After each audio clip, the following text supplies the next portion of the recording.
Hello everyone. आज का हमारा टॉपिक है इम्पीडेंस और इस टॉपिक में हम बाई एलिमेंट या डबल एलिमेंट सर्किट को भी डिस्कस करेंगे डिटेल्स के साथ। तो सबसे पहले हम इसको डिफाइन करते हैं। तो ये असल में हमें बताता है कि एक सर्किट में सम ऑफ ऑल रेजिस्टेंसेस कितनी है या ओवरऑल रेजिस्टेंस सर्किट में कितना है। तो रेजिस्टेंस में फिर हमारे पास रिएक्टेंसेस भी आते हैं और रेजिस्टर्स भी आते हैं। तो इसको हम इस तरह डिफाइन कर सकते हैं कि the sum of all resistances and reactances in a circuit is called impedance. इसको हम जेड से जाहिर करते हैं और ये सम होता है रेजिस्टर्स के और रिएक्टेंस के। रिएक्टेंस जो है वो आपको पहले से मालूम है कि कुछ एलिमेंट्स इस तरह होते हैं कि जिनका काम रेजिस्टेंस नहीं होता सर्किट में। लाइक आप कैपेसिटर को ले लें या इंडक्टर को ले लें, तो ये दोनों जो है ये इलेक्ट्रिक एनर्जी और ये मैग्नेटिक एनर्जी के स्टोरेज के लिए यूज़ होता है। लेकिन ये अपनी तरफ से कुछ रेजिस्टेंस प्रोवाइड करते हैं जिसको हम रिएक्टेंस कहते हैं और उसको हम एक्सेल से जाहिर करते हैं। इस तरह कैपेसिटर जो है वो भी रेजिस्टेंस प्रोवाइड करता है करंट फ्लो को और उसको हम कहते हैं रिएक्टेंस और उसके साथ हम सी लगाते हैं। रिएक्टेंस को हम एक्स से जाहिर करते हैं। तो इम्पीडेंस असल में जितने भी रेजिस्टेंसेस और जितने रिएक्टेंसेस हो सर्किट में उसका सम होता है।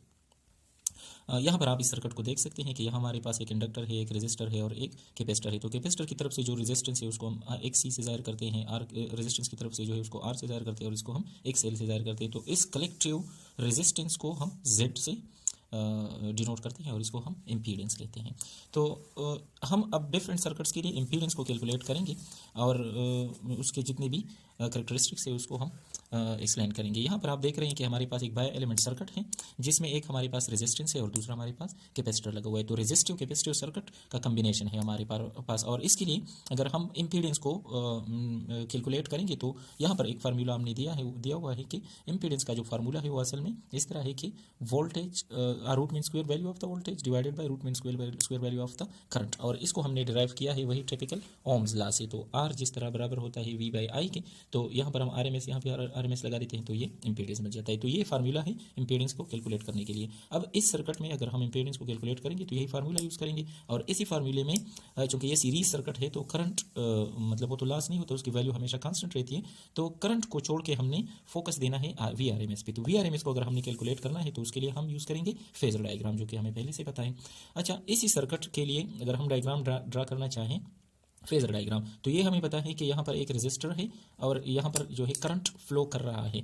तो अगर हम इन दोनों की बात करें तो रेजिस्टिव सर्किट में रेजिस्टेंस के क्रॉस जो वोल्टेज होता है और जो करंट इसके क्रॉस फ्लो होता है वो दोनों इन फेज होते हैं और उसका फेजर डायग्राम इस तरह बनता है। ये ग्रीन लाइन हमें करंट को जाहिर कर रहा है और ये दूसरा जो है हमें वी आर यानी रेजिस्टेंस के क्रॉस जितना वोल्टेज ड्रॉप हो रहा है उसको जाहिर कर रहा है। इस तरह अगर हम दूसरे पार्ट पर सर्किट के दूसरे पार्ट पर अगर हम फोकस कर ले तो ये है यहाँ पर जो वोल्टेज ड्रॉप हो रहा है वो है वी सी। तो ये हमें पता था कि कैपेसिटर में पहले करंट फ्लो करता है, मतलब चार्ज ट्रांसफॉर्मेशन हो जाती है और उसके बाद जो है वोल्टेज अक्रॉस द प्लेट जो है वो डेवलप होता है। तो यूजुअली करंट 90 डिग्री लीड कर रहा होता है वोल्टेज को। तो यहाँ पर आप देख रहे हैं ये पिंक लाइन हमें वोल्टेज को जाहिर कर रहा है जो कैपेसिटर के अक्रॉस है और ये ग्रीन लाइन जो है ये हमें करंट को जाहिर कर रहा है। तो इन दोनों के बीच आप देखें तो यहाँ पर 90 डिग्री बन रहा है। तो यहाँ पर हमने दो किस्म के प्लॉट ड्रा करने होंगे, प्रोफाइल ड्रा करने होंगे। एक ये है आपको ये येलो लाइन और ये ब्लैक लाइन दिख रहा है, तो ये वो जो हम पहले कर चुके हैं पेवर रेजिस्टिव सर्किट में। यहाँ पर वोल्टेज और करंट जो है वो एक दूसरे के साथ इन फेज है। अगर हम ये ब्लैक लाइन वी सी ले ले और करंट ले ले तो आप देख रहे हैं कि यहाँ पर करंट जो है वो 90 डिग्री लीड कर रहा है वोल्टेज को। और ये नेगेटिव साइन अगर आप देख रहे हैं तो ये इसलिए है कि जब हम फेजर डायग्राम ड्रा कर रहे होते हैं तो उसके लिए हम इस तरह कोऑर्डिनेट एक्सिस ड्रा करते हैं। यहाँ पर ये अगर पॉजिटिव है तो फिर ये साइड जो है ये नेगेटिव है, क्योंकि वी सी जो है वो नेगेटिव कोऑर्डिनेट में आ रहा है या नेगेटिव एक्सिस पे आ रहा है, तो इसलिए हम इसको नेगेटिव साइन से जाहिर कर रहे हैं। तो ये प्लॉट जो है अब ये कलेक्टिव प्लॉट हो गया इस सर्किट के लिए। सिर्फ अगर हम वोल्टेज पर नज़र रखें तो सिर्फ वीसी के वोल्टेज पर हम नज़र रखें तो वीसी जो है वो हमारे पास पीछे रहता है करंट से 90 डिग्री पे। तो यहाँ पर आपको वो दिख रहा है कि ये ग्रीन लाइन और ये ब्लैक लाइन कंसीडर करें। और अगर हम सिर्फ फोकस करें रेजिस्टिव सर्किट पर तो वी आर और आई जो है वो एक दूसरे के साथ इन फेज में है। येलो वाला आप करंट ले लें और ये ब्लैक वाला वोल्टेज ले लें, तो ये आप दिख रहा है आपको कि ये दोनों इन फेज है।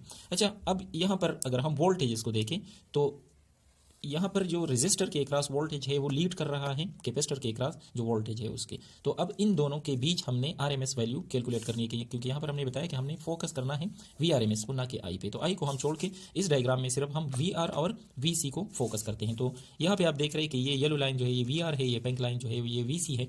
और इसको हम वेक्टोरियली अगर यहाँ पर दोबारा लगा दें तो ये माइनस वी सी हो गया और ये वी आर हो गया। इसको हम यहाँ पर भी लिख सकते हैं हेड टू टेल रूल्स की मदद से। लाइक ये फर्स्ट वेक्टर हो गया तो ये सेकंड वेक्टर, तो ये हेड टू टेल रूल की मदद से हमने इनको जमा कर दिया। अब इनका जो रिजल्टेंट है वो ये है, और ये रिजल्टेंट जो है ये चूंकि इन दोनों की इक्वल पार्ट्स को रिप्रेजेंट कर रहा है, मीन डायगोनली हमने इसको कट कर दिया, तो इट मीन कि हाफ पार्ट इसका आ गया, हाफ पार्ट इसका आ गया।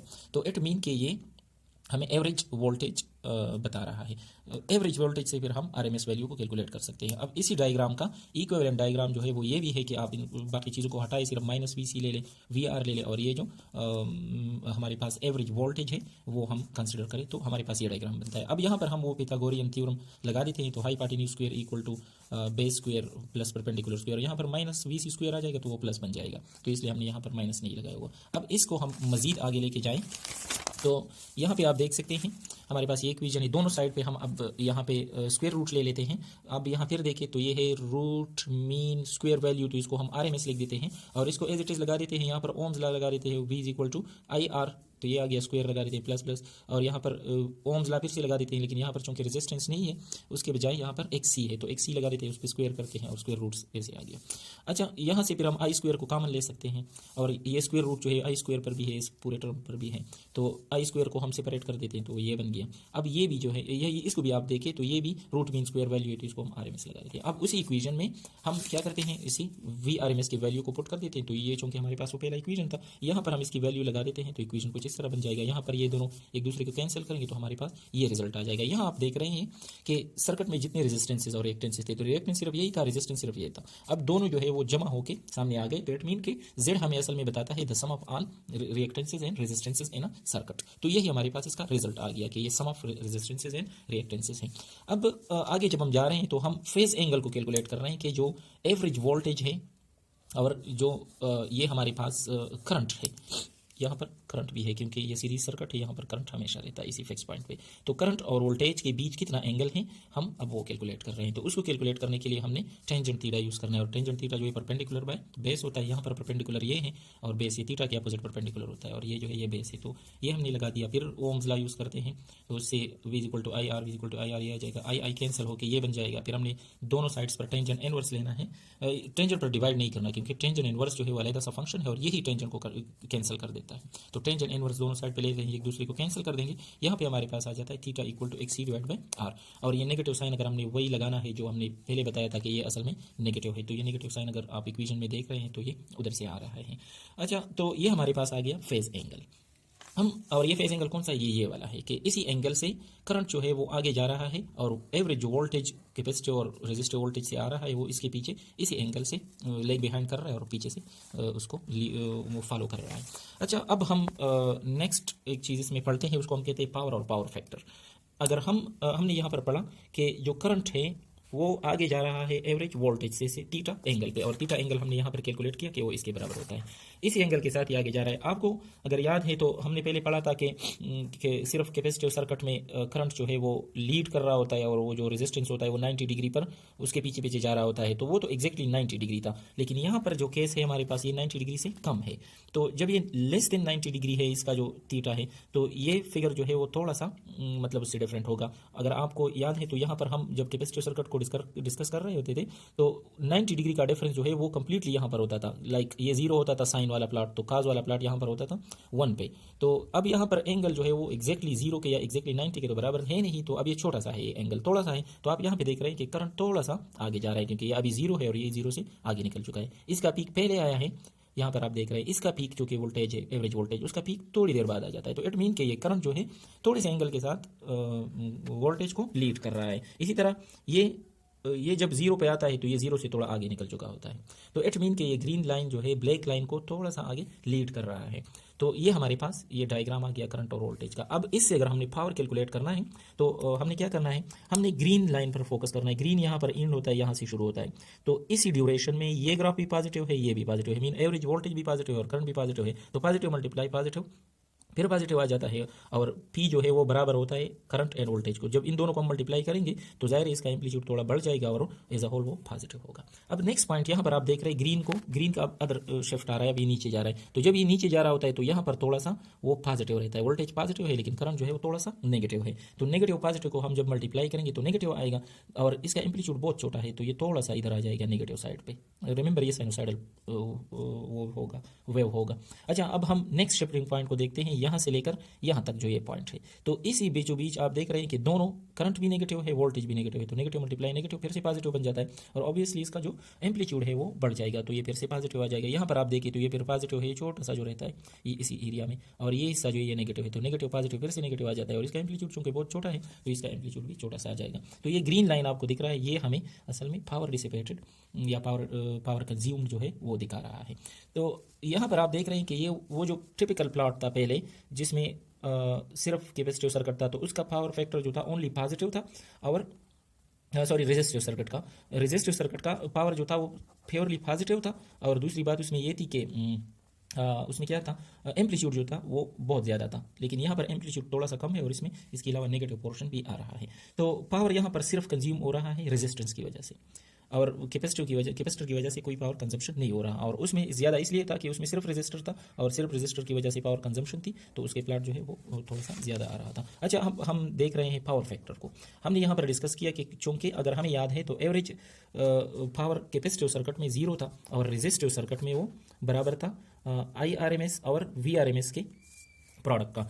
तो इट मीन कि सिर्फ पावर जो कंज्यूम हो रहा है वो सिर्फ रेजिस्टिव सर्किट में हो रहा है, कैपेसिटिव सर्किट में या कैपेसिटर वाले पोर्शन में कोई पावर कंजम्पशन नहीं हो रही है। और ये भी हमें याद है कि कैपेसिटिव सर्किट में क्या था कि वोल्टेज और करंट के बीच जो एंगल था वो 90 डिग्री था, और अगर आपको रेजिस्टिव वाला याद है तो उसमें एंगल था 0 डिग्री। तो इट मीन कि जब वोल्टेज और करंट दोनों इन फेज हो तो पावर कंजम्पशन होगी, और ये आउट ऑफ फेज हो तो पावर कंजम्पशन नहीं होगी। यहाँ पर या तो ये तो ना कंप्लीटली इन फेज है ना आउट ऑफ फेज है, मीन के ये ना तो 90 डिग्री पर है ना 0 पर। तो इट मीन कि पावर कंजम्पशन होगी लेकिन एक कंपोनेंट की वजह से, और वो कंपोनेंट कौन सा होगा, जो इन फेज होगा। हमें रेजिस्टिव सर्किट से ये पता चला है कि जब वोल्टेज और करंट एक दूसरे के इन फेज हो तो पावर कंजम्पशन होगी, और कैपेसिटिव या इंडक्टिव सर्किट से हमें पता चला है कि अगर वोल्टेज और करंट जो है दोनों आउट ऑफ फेज होंगे 90 डिग्री पे तो फिर पावर कंजम्पशन नहीं होगी। तो अब अगर हम अपने डायग्राम पर फोकस कर ले तो यहाँ पर आपको दिख रहा है कि यहाँ पे हमारे पास ये असल में VC है और ये VR है, ये थीटा है। तो इसके दो कंपोनेंट्स बन रहे हैं, एक इसका ये साइन कंपोनेंट बन रहा है और दूसरा इसका कास कंपोनेंट बन रहा है। तो कास कंपोनेंट किधर आता है, वो करंट के बिल्कुल ऊपर आता है। तो करंट और वोल्टेज यहाँ पर कास कंपोनेंट में इन फेज है, लेकिन अगर आप यहाँ पे देखें तो करंट उधर रह जाता है और वोल्टेज इधर रह जाता है। तो इट मीन कि यहाँ पर 90 डिग्री डिफरेंस है। तो ये कैपेसिटर वाला पोर्शन है, ये रेजिस्टर वाला पोर्शन है, और हमें ये पता है कि रेजिस्टर की वजह से सिर्फ पावर कंजम्पशन होती है। तो अगर हम इन दो कंपोनेंट्स को डिवाइड कर ले, वोल्टेज के जो दो कंपोनेंट्स है, एक साइन है दूसरा कॉज है, तो इसको हम इस तरह लिख सकते हैं कि ये एक साइन कंपोनेंट हो गया वोल्टेज का और दूसरा जो है कास कंपोनेंट हो गया। और रिमेंबर ये पावर वाला इक्वेशन हम पहले पढ़ चुके हैं, ये है IV इसी तरह। तो V के अब दो कंपोनेंट्स हो गए, एक साइन कंपोनेंट हो गया दूसरा कास कंपोनेंट हो गया, दोनों को हमने ऐड कर दिया और इसी एडिशन से जितना पावर आएगा हमारे पास वही टोटल पावर कंजम्पशन होगी सर्किट में। लेकिन हमने यहाँ पर ये फिगर आउट किया जो साइन कंपोनेंट है वो आउट ऑफ फेज है 90 डिग्री पर। तो 90 डिग्री पर हमने पहले पढ़ा है कि कैपेसिटिव या इंडक्टिव सर्किट में कोई पावर कंजम्पशन नहीं होती, और इन फेज वाले पोर्शन में लाइक हमने रेजिस्टिव सर्किट में पढ़ा है कि पावर कंजम्पशन होती है। तो इसी कंपोनेंट को इसलिए हम 0 कंसीडर कर देते हैं और सिर्फ इसी कंपोनेंट को कंसीडर कर लेते हैं अपनी पावर कंजम्पशन के लिए। और ये जो है हमारे पास इसी सर्किट में टोटल पावर कंजम्पशन या पावर डिसिपेटेड आ गया हमारे पास ये। अच्छा, यहाँ पर एक चीज़ है वो है थीटा, कॉस थीटा। तो कॉस थीटा को हम नेम दे देते हैं कॉस पावर फैक्टर। यही पावर फैक्टर हमें बताता है कि कौन सा कंपोनेंट, या हमें ये effective component of the power को कंसीडर करता है, और ये हमें बताता है कि सर्किट में कितना पावर कंज्यूम हो रहा है और कितना नहीं। अच्छा, इस पे अब कंडीशन ये है कि ये कॉस थीटा जो है ये 0 की तरफ भी जा सकता है और ये 90 की तरफ भी जा सकता है। यहाँ पर हमने ये जो एवरेज वोल्टेज है ये अगर इस तरफ जा रहा है तो थीटा को ये 0 की तरफ लेके जा रहा है, यहाँ पे करंट है रिमेंबर। तो थीटा जो है वो 0 की तरफ जा रहा है, तो इट मीन के हम रेजिस्टिव सर्किट की तरफ जा रहे हैं, क्योंकि हमने पहले पढ़ा है कि रेजिस्टिव सर्किट में वोल्टेज और करंट जो है वो इन फेज होता है और उनके लिए थीटा जो है वो 0 डिग्री होता है। तो अगर हम थीटा को कम कर रहे हैं तो हम रेजिस्टिव सर्किट में जा रहे हैं, और अगर थीटा को हमने कंप्लीटली 0 पुट किया तो इट मीन कि हमारा सर्किट फेवर रेजिस्टिव सर्किट बन गया। अब अगर हम इसके बरक्स इस साइड पे आ रहे हैं, तो ये अगर हमारे पास C है तो हम अगर इस साइड पे आ रहे हैं तो हम एंगल को बढ़ा रहे हैं 90 की तरफ।